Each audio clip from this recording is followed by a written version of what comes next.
All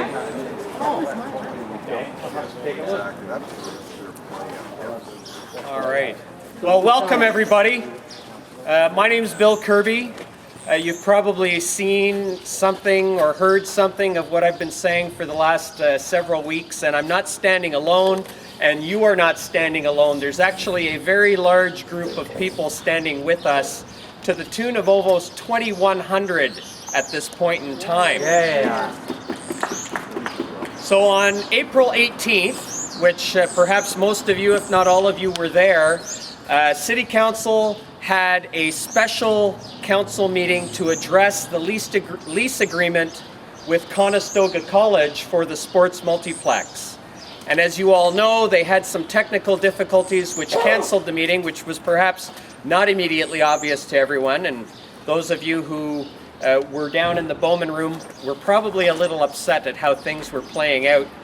And that meeting was promptly ended.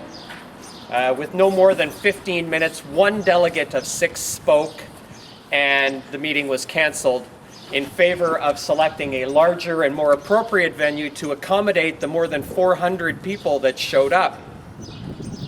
Now, the meeting was rescheduled for May 16th, which is in another 2 weeks.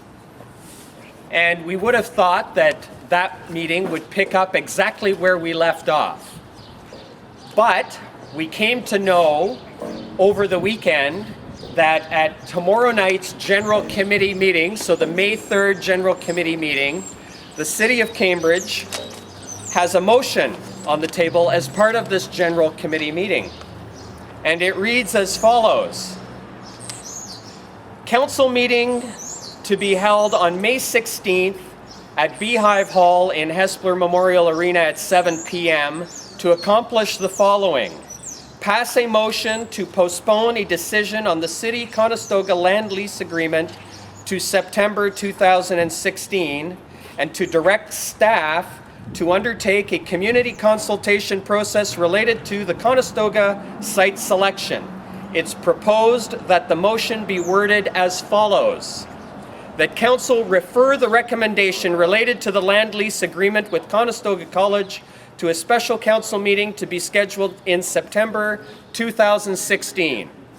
And that Council direct staff to undertake a community consultation process related to the Conestoga site selection and to present information gathered through this process to Council in September, at least 2 weeks prior to the special council meeting related to the land lease agreement.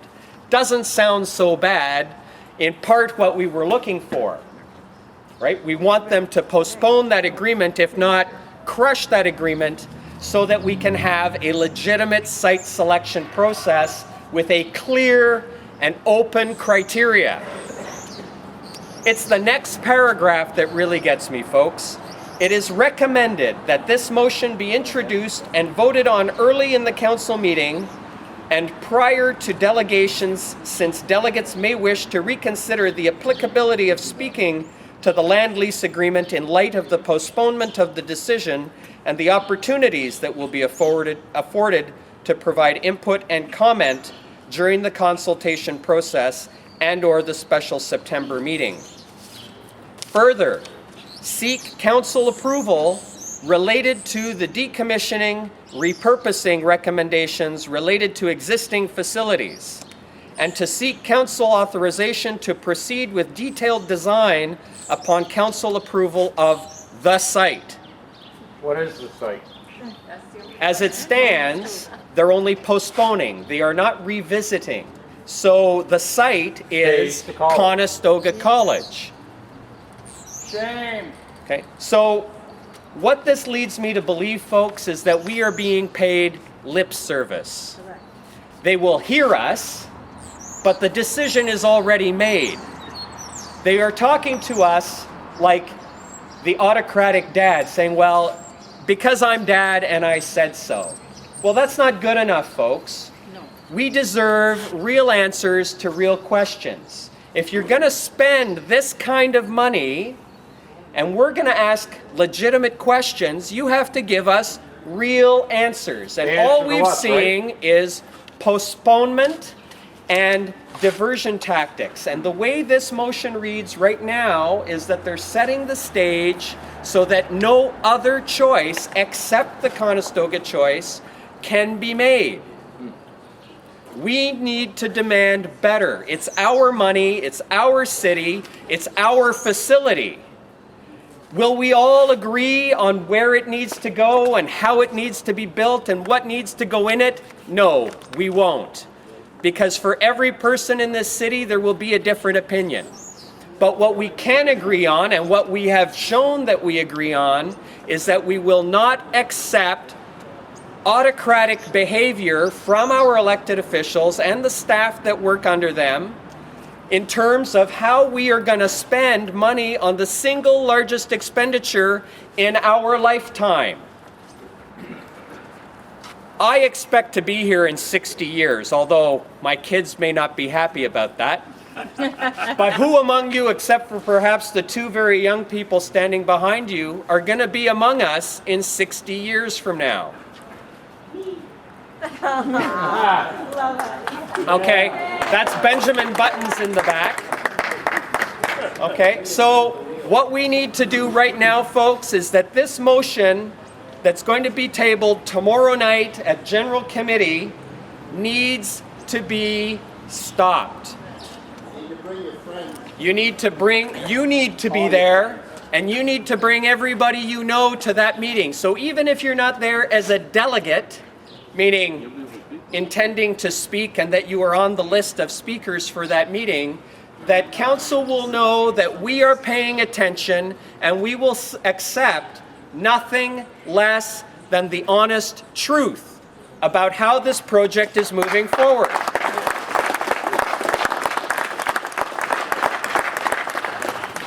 It's your money, it's your money, it's your money, it's my money. Don't forget me. I'm not forgetting you. It's all of our money. It's their money too. They just don't know it yet. Okay? If we don't insist that they spend it right and for the honest benefit of our community, who is there to blame except ourselves? This is an example that our collective opinion is stronger than just one individual speaking at a time, and that this is democracy in action. We have a voice and we're stronger together. We proved it a couple of weeks ago. Let's keep doing it. We deserve the truth. That's all I really have to say. Do they know what truth is? All you can ask. What time tomorrow? The meeting tomorrow night is the General Committee meeting at the City Hall right behind you on the 3rd floor at 7 p.m. The meeting starts at 7 p.m. sharp. I would recommend that you be there 15 to 20 minutes early. At least. Is that the council chamber? I can't speak. Yes, sir. Now, what about overflow for tomorrow night? I would expect that they would handle that in the very same way that they handled it, Yeah. and rightly so.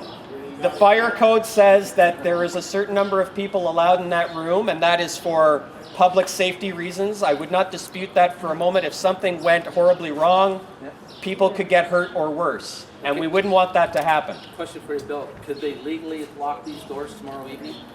Being No. City Hall? No. Those doors gotta be open? The doors do get locked at 8 p.m. That's just their normal procedure. For security reasons, I would expect. I don't honestly know. But at 7 p.m., when that meeting starts, the Bowman Room is open.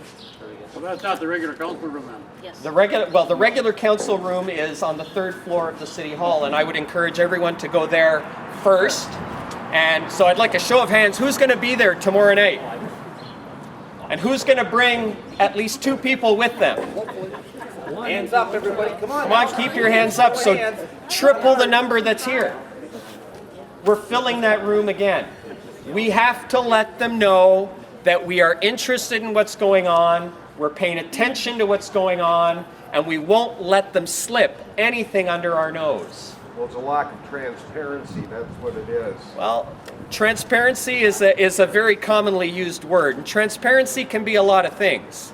I would prefer to use clear, You know, because that means people will understand it. You can be transparent and still not understand what you're looking at. And so clear, and straightforward and honest. I have a question. Yes, sir. Why did they have the police at the last meeting? Well, they were probably expecting some unrest. But this is, Well, then if they were. Well, then let's that prove just them. incites things when the Well, police. it doesn't have to, sir. We can act in a respectful way. And we did. And we did. Will there be a larger police presence tomorrow night? I have no idea. I have no idea. Bill? The same delegates tomorrow night, or is it? No, tomorrow night is a general committee meeting.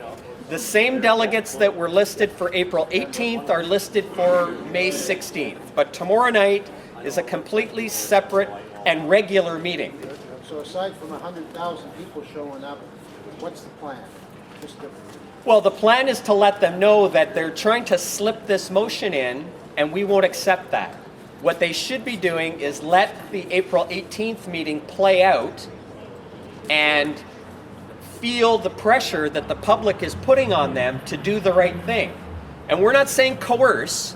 We're not trying to coerce our elected officials. We're trying to express our collective opinion to our elected officials and say that we elected you. Your mandate is to serve us. And if you don't agree with what we're asking for, then you need to show us why what we're asking for isn't quite right. Because in general, people don't always know, and they're privy to more information than we are. And all we're doing is asking for that information. And they're not giving it to us. And then they're not giving it to us when we ask again, and again, and again. So now we're 18 months later, and they're trying to put us off. And the only reason I can imagine that they're putting us off is because they don't have an answer.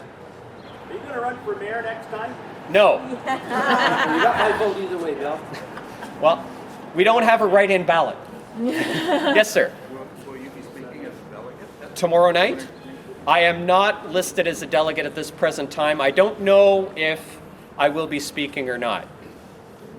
Yes, ma'am. But because this is a committee meeting, can they, it's not a council meeting and it's not a meeting that's been advertised, that people can attend. Can anybody attend? Anyone can attend, and actually, sorry, to respond to your question a little more specifically, ma'am, General Committee is, City Council meets once a month as council, but they meet every week. And on the weeks that they are not meeting as council, they meet as General Committee. And it's a subtle difference, but different types of decisions are made at General Committee meetings than are made at City Council meetings. And so the public is welcome to any General Committee meeting and any City Council meeting. And the agenda for these meetings are posted on the city's website. So the information is out there for you, but you have to know to look. And this was not announced that they were speaking about the multiplex. It's buried on page 31 of a 100-page document. There are 4 pages committed to the whole thing. And if I hadn't been looking, I wouldn't have found it. It's not out there saying, hey, multiplex, multiplex, multiplex. No, it's because I'm interested in these things. I looked at the agenda, and there it was. But you have to scroll through. It doesn't say we're talking about these 5 things. You got to scroll through and find it. Absolutely. So it's not obvious. The process is difficult. It's not conducive to people easily expressing their opinion. And the cynic in me would say that that is somewhat deliberate because they want to make choices in an expeditious fashion. And I get that. You know, nobody likes to sit at a meeting for hours on end because meetings are often for lonely people. But the fact is that these meetings decide how we run this city. And, you know, most of us only care if you flick the light switch and the lights come on and you turn the tap and the water comes out. 99% of us are happy. But when we come to spend money in this order of magnitude, we all want to know. We are the members of a big family, a family of 130,000 people. And mom and dad sitting there once a week and they balance the checkbook. And they talk about, okay, are we going to Disneyland or is little Billy going to college? Billy should go to college. So how are we going to get that money? So this is one of those decisions. It's a big money decision. And if they don't take the time to listen to what we have to say, shame on them. We don't live in a time where it's okay to say, because I'm dad and I said so. Well, you know, we're young adults in this family, and we're saying, all right, I'm paying my rent from my part-time job, and okay, I live under your roof and it's your general rules, but when you're spending all of that money and it affects the entire family, you need to explain it to me a little better. Yeah, especially when the family is not going to actually go there. That's right. Okay? You know, well, Yeah. little Billy's going to go to college. Sally No, chose I'm to go to talking hairdressing about- school, I'm talking about but going to the yeah. actual venue. Yeah, but these are decisions Yeah. that impact the entire family, even if the entire family isn't going to use it. Yeah. Yes, sir. I was just wondering, the committee meetings and the council meetings, they have different levels of bindingness, so to speak? Like, committee veto- No, it's not so much that they are bound, it's the type of decision that they can make at those different meetings.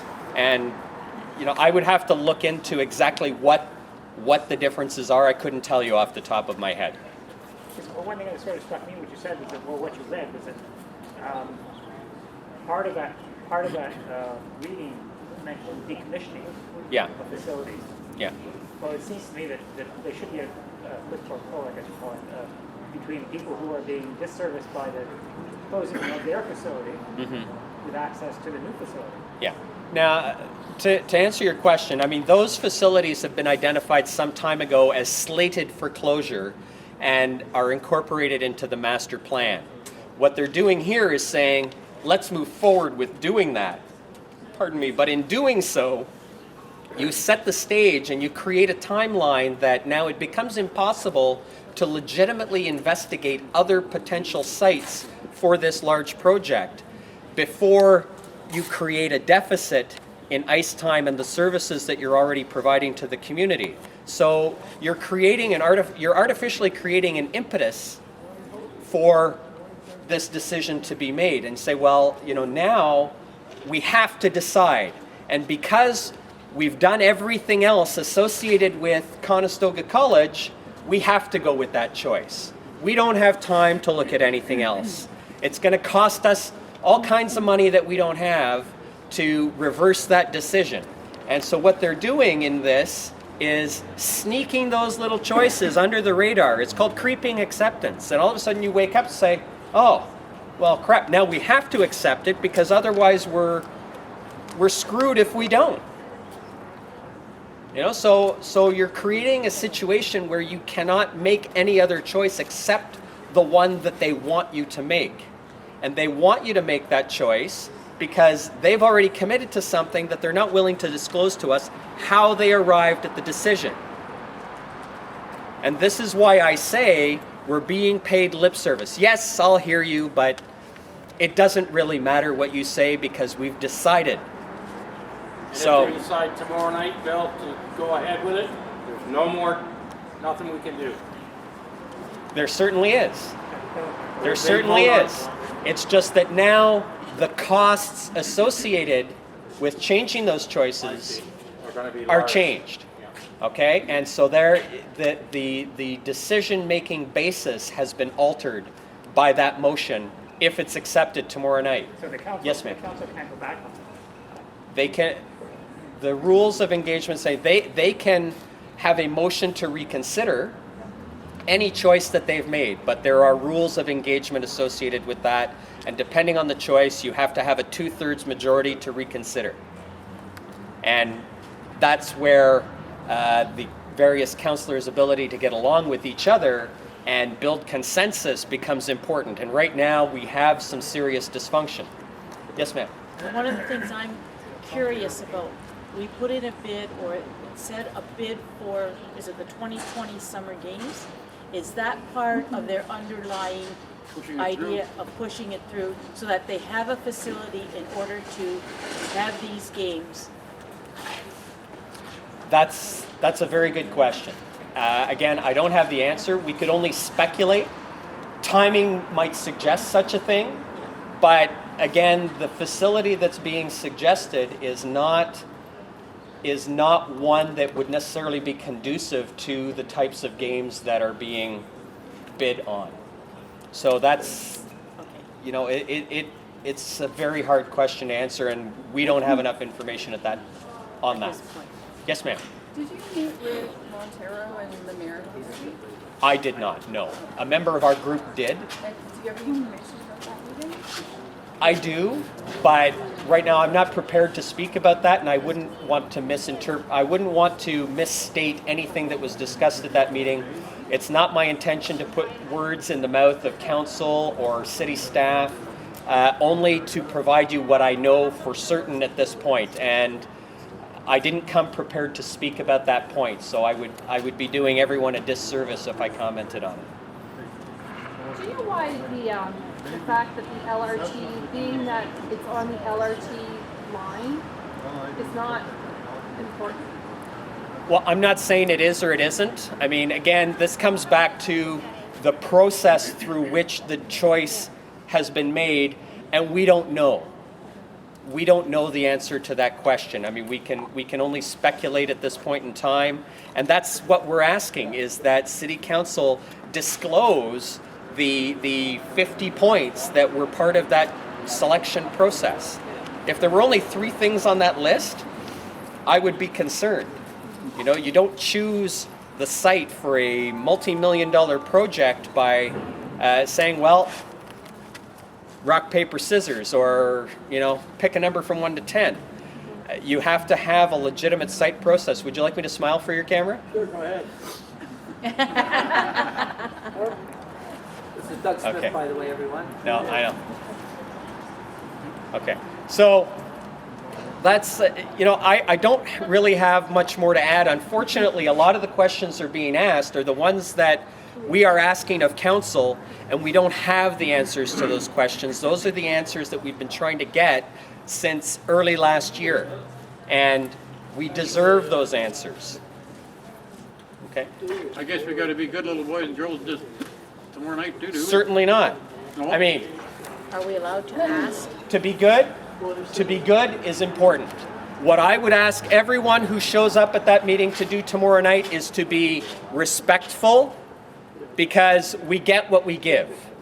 And we can see that, you know, just like any one of us, if a large group of people came up to us who were very angry and wanted us to do something, we would feel intimidated.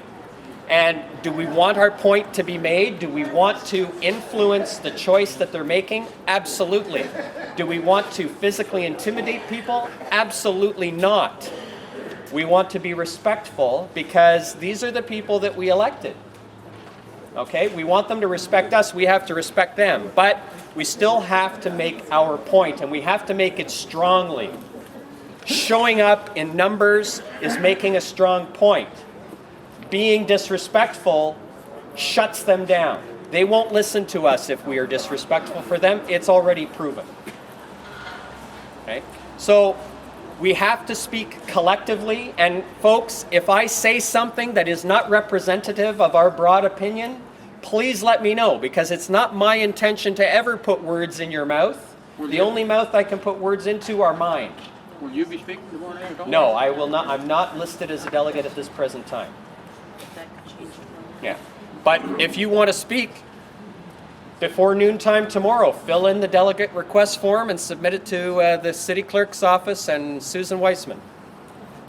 What about Mike Shanks or Derek Coleman? To my knowledge, neither one of them are listed as delegates for tomorrow night. This has all happened very, very quickly, and I think we are making our point known, even if we are not standing at the lectern at General Committee tomorrow night. Can you put press conference tonight then, Bill? What is this pertain? This was really to let people know what is happening. So this is us. This is our press conference, as you will. Is this Yeah. our group? Okay. Yeah. Now, I've had several interactions with media today on radio and television and print. So they know what's going on. How they reflect that story will in part be through their own bias. And do I begrudge them that? Perhaps at times. But all we can do is express what we think. Pardon me. If we don't do it, what they say at council that, you know, we don't know, or the silent majority, or people are not interested. If we don't speak up, they're right. If we don't tell them how we feel, they're right. If we don't show up tomorrow night, they're right. Show council what we expect. We hired them to do a job, and that's govern the city. It's not to treat us like children. It's not to treat us with disrespect. And it's not to be autocratic with us. Will they make decisions that we don't understand? Certainly. But if we ask them to explain it, they should be able to. The test is simple. If I go to any one of you and say, why did you do that? Well, you should say, I've got these 1, 2, 3 reasons why I made that choice. I still may not agree with you, but now I understand why you made that choice. If you say to me, on the other hand, it's complicated, you wouldn't understand. Well, now you're just being condescending with me. You're spending my money. I deserve an answer. You deserve an answer. Let's get the answer. That's all I have to say, folks. Thank you very much, and we'll see you tomorrow night. Thanks, everybody, for coming out. See you tomorrow.